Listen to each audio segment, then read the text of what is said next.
നമസ്കാരം. വിമാനത്തിന് സമാനമായ കെഎസ്ആർടിസിയുടെ ബിസിനസ് ക്ലാസ് ബസ് ഇപ്പോൾ തലസ്ഥാനത്ത് എത്തിയിരിക്കുകയാണ്.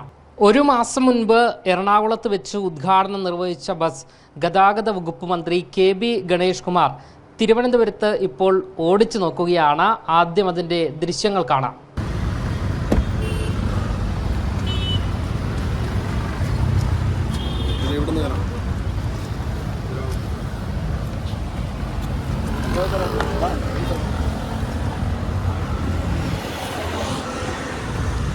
ഇക്കഴിഞ്ഞ ദിവസമാണ് കെഎസ്ആർടിസിയുടെ പുത്തൻ ആഡംബര business class bus Pappanamcode central വർക്ക്ഷോപ്പിൽ എത്തിച്ചത്.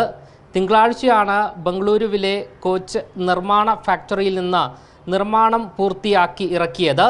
വിമാനത്തിലെ ബിസിനസ് ക്ലാസ്സിന് സമാനമായ യാത്രാ സൗകര്യങ്ങളാണ് ഇതിൽ ഉൾക്കൊള്ളിച്ചിരിക്കുന്നത്.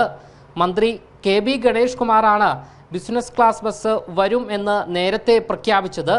ബസ് നിർമ്മാണം വൈകിയതിനാൽ തിരഞ്ഞെടുപ്പ് പെരുമാറ്റച്ചട്ടം പ്രാബല്യത്തിൽ വന്നതിന് ശേഷമേ ബസ് ലഭിക്കുകയുള്ളൂ എന്നും ഉദ്ഘാടനമില്ലാതെ ബസ് ഓടിക്കുമെന്നും മന്ത്രി മുൻപേ അറിയിച്ചിരുന്നു. തിരുവനന്തപുരം എറണാകുളം പാതയിൽ സർവീസ് നടത്താനാണ് ഉദ്ദേശിക്കുന്നത്. 35 സീറ്റുകൾ ഉള്ള ബസ്സിൽ പാൻട്രിയും ശൗചാലയവുമുണ്ട്. യാത്രക്കാർക്ക് ക്യാബിനുള്ളിൽ പ്രത്യേകം സ്ക്രീനുകളും ഉണ്ട്. ഹെഡ്സെറ്റ് ഉപയോഗിച്ച് വീഡിയോയും പാട്ടുകളും ആസ്വദിക്കാം. ബസ്സിനുള്ളിൽ 3 വലിയ സ്ക്രീനുണ്ട്. ഇതിൽ യാത്രാ വിവരങ്ങൾ പ്രദർശിപ്പിക്കുകയും ചെയ്യും. വന്ദേ ഭാരത് ട്രെയിനിനു പിന്നാലെ തിരുവനന്തപുരത്ത് നിന്ന് കൊച്ചിയിലേക്ക് യാത്ര പുറപ്പെടും.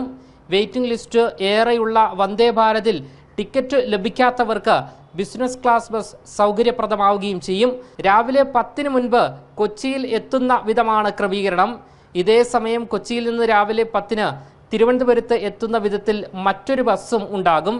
ദേശീയപാതയുടെ നിർമ്മാണം പൂർത്തിയായാൽ 3.5 മണിക്കൂർ കൊണ്ട് ഓടിയെത്താൻ സാധിക്കും എന്നാണ് പറയുന്നത്. കണ്ടക്ടർക്ക് പകരം ബസ് ഹോസ്റ്റസ് ആകും ബസ്സിൽ ഉണ്ടാകുക. പുറമേ നിന്ന് ഭക്ഷണം ഓർഡർ ചെയ്യാനും സൗകര്യമുണ്ടാകും. എന്തായാലും നേരത്തെ പറഞ്ഞതുപോലെ അത്യാധുനിക സൗകര്യങ്ങളാണ് ഈ ബസ്സിൽ ഒരുക്കിയിരിക്കുന്നത്. ശുചിമുറിയും ഇൻഫോർട്ട്മെൻറ്റ് സിസ്റ്റവും ഉൾപ്പെടെ വിമാനത്തിന് സമാനമായ ബസ് തന്നെയാണ്. കേരളത്തിൽ ഇത്രയധികം സൗകര്യങ്ങളുള്ള ബസ് ഇതുവരെ ഉണ്ടായിട്ടില്ല എന്നുള്ളതാണ് യാഥാർത്ഥ്യം. ബസ്സിലെ എല്ലാ സീറ്റുകൾക്കും സീറ്റ് ബെൽറ്റുകളും ഉണ്ട്. എന്തായാലും കെഎസ്ആർടിസിയുടെ ചരിത്രത്തിൽ ആദ്യമായിട്ടായിരിക്കും ഇത്തരത്തിൽ ആഡംബരപൂർണമായ ഒരു ബസ് നിരത്തിലിറങ്ങാൻ പോകുന്നത്.